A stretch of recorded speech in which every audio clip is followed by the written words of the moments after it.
ഞാൻ ഈ മിഴുങ്ങസിയ മേലോട്ട് നോക്കിക്കൊണ്ടിരിക്കുന്നത് വേറൊന്നുമല്ല ഗൈസ്. ദേ ഇത്രയും നല്ല വ്യൂ ഒക്കെ കണ്ട ആരാ നോക്കാത്തെ? ഒരു യാത്ര തിരിക്കുമ്പോൾ കുറച്ച് മധുരമൊക്കെ കഴിച്ചു തുടങ്ങണമെന്ന് പണ്ടാരോ പറഞ്ഞിട്ടുണ്ട് അത്രേ. അതെന്തായാലും ഞാനായിട്ട് തെറ്റിക്കുന്നില്ല. ചേച്ചിക്ക് ഒരു ചെറിയ ബർത്ത്ഡേ സർപ്രൈസ് ഒക്കെ കൊടുത്ത് കേക്ക് ഒക്കെ കട്ട് ചെയ്തതിന് ശേഷമായിരുന്നു കേട്ടോ ഞങ്ങളുടെ മൂന്നാർ ട്രിപ്പ് സ്റ്റാർട്ട് ചെയ്ത്. പിന്നെ എല്ലാരും ഡാൻസ് ഒക്കെ കളിച്ച് അങ്ങനെ പോയി.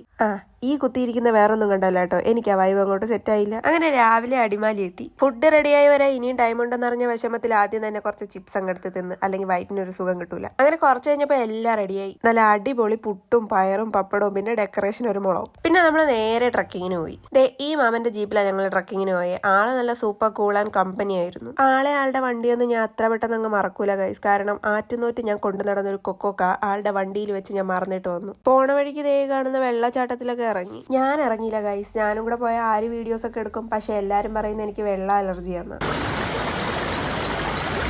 നിങ്ങൾ ആ സൗണ്ട് കേട്ടില്ലേ ഗൈസ്? എന്തോ ഒരു പീസ്ഫുൾ ആയിട്ടുള്ള ഒരു സ്പോട്ടായിരുന്നോ. പിന്നെ ഞങ്ങൾ വേറൊരു വെള്ളച്ചാട്ടം കൂടെ കാണാൻ പോയിട്ട് ദേ ഈ കാണുന്ന സ്പോട്ടിലെത്തി. പേരൊന്നും എനിക്കറിയത്തില്ല. ആനകൾ വെള്ളം കുടിക്കാൻ വരുന്ന സ്ഥലമാണ് അത്രേ. നല്ല അടിപൊളി സ്പോട്ടായിരുന്നു ഗൈസ്. ഞാൻ ഒരുപാട് ഫോട്ടോസും വീഡിയോസും എടുത്തു. ഇതെല്ലാം കഴിഞ്ഞ് ചെന്നപ്പോൾ ഗോപമാമൻ നമുക്ക് വേണ്ടിയിട്ടുള്ള ഫുഡൊക്കെ റെഡിയാക്കി വെച്ചിട്ടുണ്ടായിരുന്നു. അങ്ങനെ ഫുഡൊക്കെ കഴിച്ച് കാഴ്ചകളൊക്കെ കണ്ടിരുന്നപ്പോൾ നമ്മുടെ ചേച്ചിക്ക് ഒരു ആഗ്രഹം.